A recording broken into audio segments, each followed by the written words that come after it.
Good afternoon. My name is Randy Pestana from the Jack D. Gordon Institute of Public Policy. I'm here with my colleague, Dr. Jose Miguel Cruz, Research Director at the Kimberly Green Latin American Caribbean Center. And today we're going to talk about the 1969 soccer war between El Salvador and Honduras.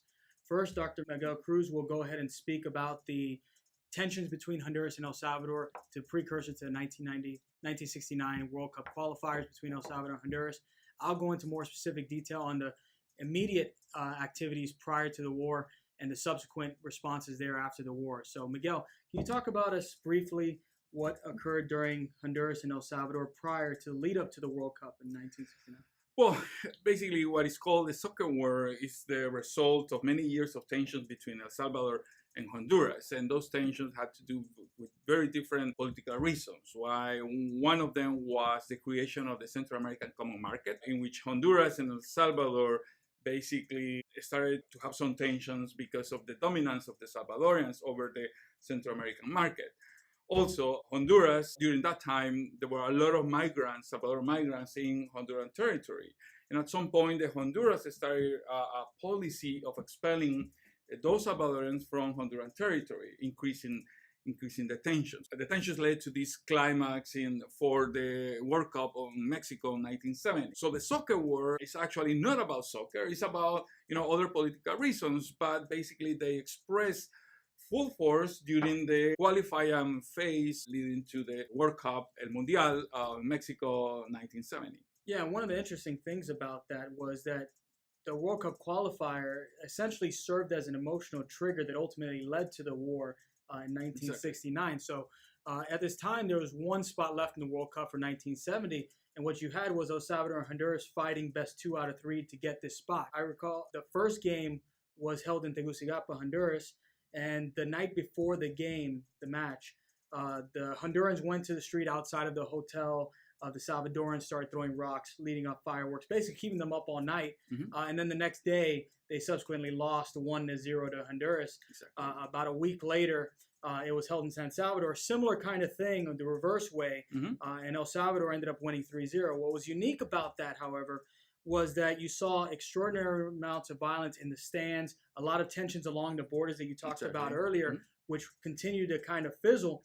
And you also saw the relations within the governments kind of deteriorate during this time period, right? Yeah. So the third game was actually moved to Mexico City. Mm-hmm. And that was quite an interesting match, not for the result, which El Salvador won 3-2 in extra time, but because the violence was so bad, even in Mexico City, that mm-hmm. part of the stadium was held, was set on fire. Exactly. And what you saw was not even a few weeks later, on July 14, 1969, El Salvador invaded Honduras, attempted to get over to the air base, and were unsuccessful. And the justification of the Salvadorians for that invasion was that just after the game in which El Salvador won in Mexico, Hondurans started to target Salvadorians in Honduran territory. Absolutely. Basically putting their houses on fire, just expelling them.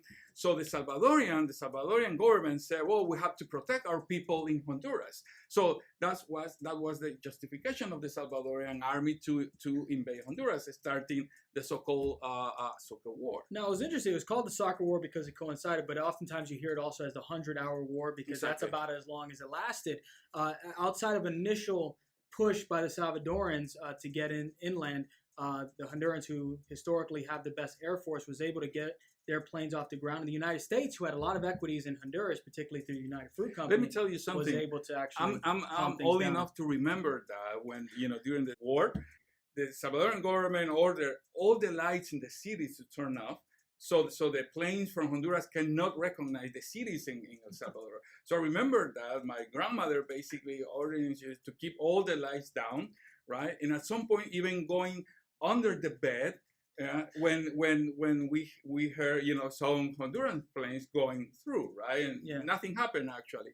But I have that memory of that. But that's absolutely fascinating. But it was somewhat of an inconvenience for the United States at this time. What many people don't think about in the context of it, the United States at this time was actually, they were about to go to the moon.